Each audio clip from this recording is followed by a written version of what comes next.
Yoldaşınızın xəritəsinə baxırsınız Bəli, baxıram. və nə görürsünüz orada? Orada gələcəklə bağlantılı şeylər, nə bilim, müəyyən suallar, onların cavabını, nə yaşanacaq, onları. Ümumilikdə ətrafımdakı insanlar məndən məsləhət almağı sevirlər. Ona görə ki, bilirlər ki, xəritələrinə uyğun düzgün məsləhət verirəm. Bacardığım qədər yardım olmağa, yardım etməyə çalışıram insanlara xəritə analizi ilə bağlı. Bəs bir negativ bir şey görəndə nə edirsiniz?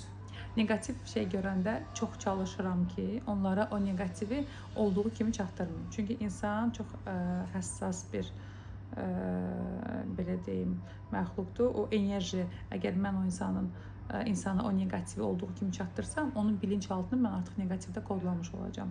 Və ona görə o stresə düşə bilər. Çünki hər bir insan negativ qəbul etmə potensialı tamam fərqlidir. Bunu anladığım üçün bir astroloq eyni zamanda yaxşı bir psixoloq olmalıdır qarşı tərəf üçün. O hadisələri, o negativi ona elə çatdırmalıdır ki, o beynində o negativ kimi görməsin. Sadəcə bir işarə. Negativ barədə balaca bir işarə verməklə onu o hadisələrə, yaşanacaq məsələn hadisələrə diqqətli ol çağırısı eləyirəm.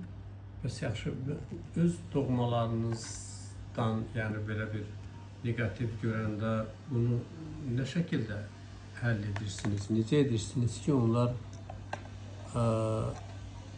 yəni onlara o negativi ötürməyəsiniz və onun qarşısını necə alırsınız? Negativin qarşısını almaq olmur. Mən hər zaman deyirəm ki, astrologiya hava proqnozu kimidir. Hər halda yağışın yağmasını, havada nə baş verəcəyi, onu biz dəyişə bilmirik. Amma hava proqnozuna baxıb biz o gündəlik planımızı dəyişə bilirik. Hava şəraitinə baxırıq, bu gün yağış yağacaq, tamam. Bu gün yağış yağacaqsa mən ağ paltar geyinməyəcəm və yaxud da mən çöldə gəzməyəcəm, qapalı bir yerdə oturacam. Planlarımızı dəyişə bilirik, amma yağışın yağması dəyişmir. İnsanlar da astroloji proqnozu alaraq həyatlarında o yaşanacaq hadisələrə hazırlıqlı ola bilirlər, öz tədarüklərini görə bilirlər. Əvvəlcədən bildikləri üçün onların o hadisələrlə üzləşdiyi zaman da onlara qarşı reaksiyası da fərqli ola bilir. Yəni nəticə dəyişmir, amma insanların hazırlıq prosesi dəyişə bilər, ona qarşı reaksiyası. Yeni kitab nəşr etdiniz. Sizin bu ikinci kitabınızda biz nəşr edirik, onu göstərin də bizə. Astrologiyanın barədə ikinci kitabım Astrolog. Astrolog. Bəli. Niyə belə adını? Bu kitabın adı barədə çox düşündüm.